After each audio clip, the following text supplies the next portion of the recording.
المتحف المصري الكبير ده أكبر خدعة في التاريخ.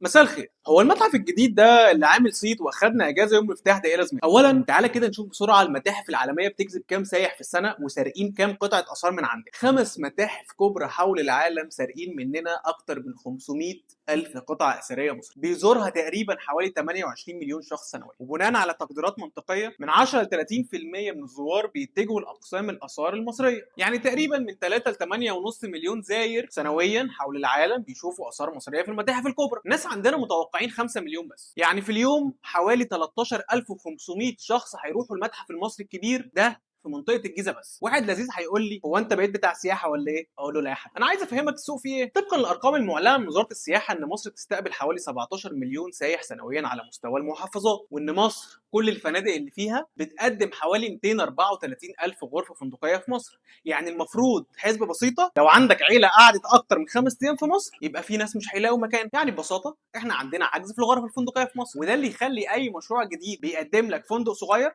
او شقق فندقيه. خلاصه ان افتتاح المصري هيصب طبعا على القطاع العقاري، لان السياحه ده ترس مؤثر بشكل قوي في عجله الاقتصاد، مش في مصر بس، ده في العالم.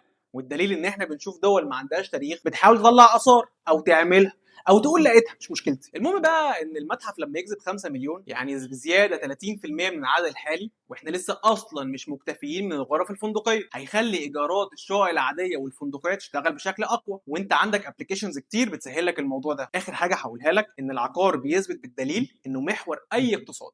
مفيش سياحه من غير عقار، مفيش صناعه من غير عقار، ومفيش زراعه من غير عقار. طب ايه بقى لازمه مكان المتحف في الحته ديت وسط الزحمه والخنقه دي؟ مش اللي في دماغك. اسمعني بس في الحلقه الجايه.